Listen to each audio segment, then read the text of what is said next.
Hello, and welcome to Adventures with Alice. So Memorial Weekend rolled around, and I grabbed Alice, my 2021 Toyota 4Runner Venture, got it loaded up, got a bunch of old maps, and I'll put a link in the description on where to find these. Grabbed my husband, our tent, and our gear, got that all put together, grabbed the dog, and we headed out to Plumas National Forest to take the 4Runner out on some fire roads and do some exploring.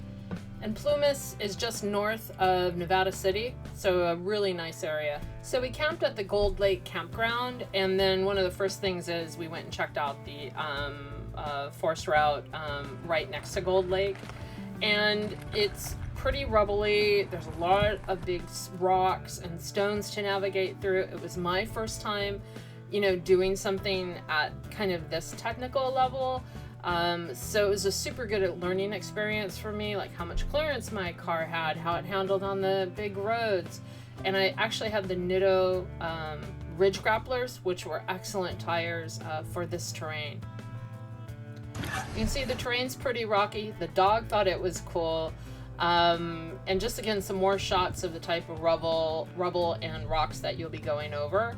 So went through that fine. The 4Runner handled it great, and then wrapped up the day in camp overlooking Gold Lake. The following day we headed up to Washington Hill to again go explore some more of these fire roads and forestry roads. And what I'll say is, for a new off-roader like myself, doing these type of roads creates a bit of anxiety, right? Because you don't know what's going to be ahead of you. You're not traveling in a group of other drivers. And on many of these roads, we didn't see anybody. I think on one we saw some side-by-sides go by. On another we saw a couple RVs that had been parked out. But for the most part, you're pretty much out there on your own. But in doing that, you also get to see some really beautiful scenery. It's not crowded. You can get out at any time and go exploring. And the roads in Washington Hill were really, really good.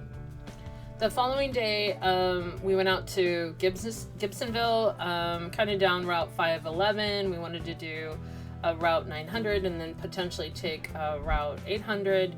What we did come across was one of the old ghost towns. So this is some imagery going down to it, and that was really cool. Highlight here though is be sure you bring mosquito repellent, because there are a ton of mosquitoes up in this area.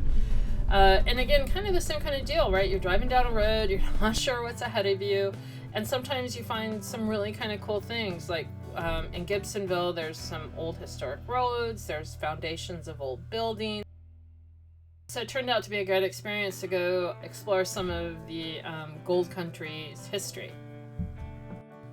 After we got done exploring around Gibsonville, then we headed down Route 900. Again, we were going to go to Route 800 and go check out there were some old ghost towns down there and some other things. And this road, actually, it was rough, rocky, but there were a couple parts that it just turned into a real shelf road. So if you have friends or loved ones riding with you that have any fear of heights, this could be problematic for them. But the road, for the most part, was doable. There, it was pretty gravelly. There were some larger rocks, but nothing that the 4Runner, here's an example of the shelf, nothing that the 4Runner, I don't think, couldn't handle. And again, really picturesque. There, out off of 900, there are a couple old ghost towns that you can actually see on the old maps.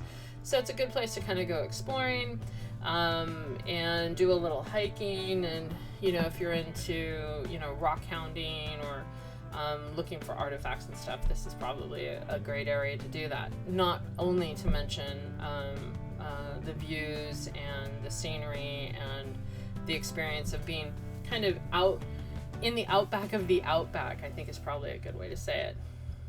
The next route we took was Route 551, and we were heading up to 93-002, and this is the one route where we actually had to turn around because the terrain got too technical for not only my level of skill, but also my husband's ability to maintain composure, because of the heights that the roads were on, and also the camber at which some of the obstacles we were going over, you know, it was actually tilting the truck, you know, more towards the roll down the hill side than I think either of us were comfortable with and wanted to attempt.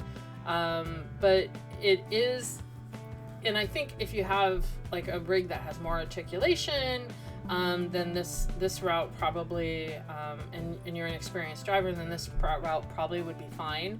But for us, it was just more risk than we were willing to take.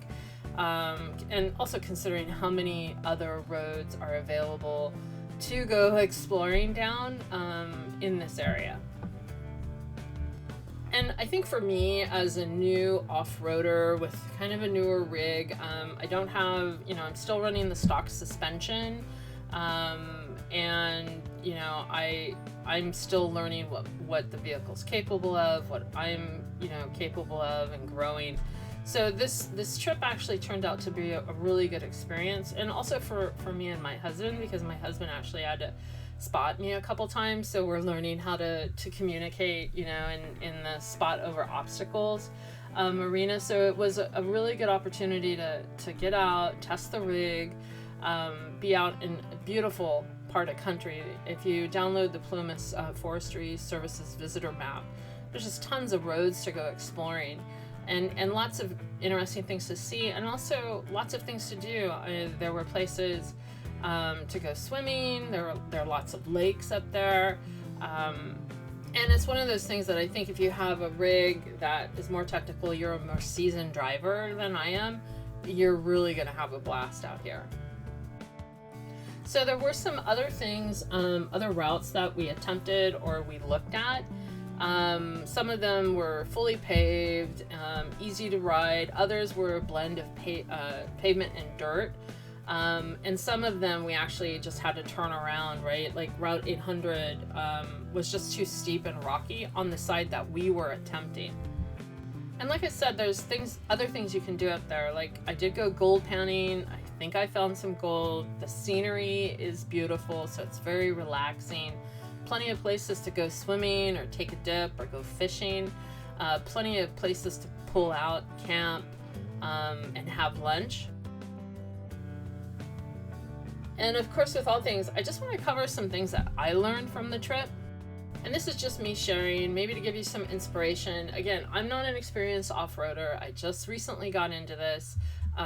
We usually go alone, right? So we're kind of on ourselves. And honestly, you can have a lot of fun exploring these roads if you just take some common sense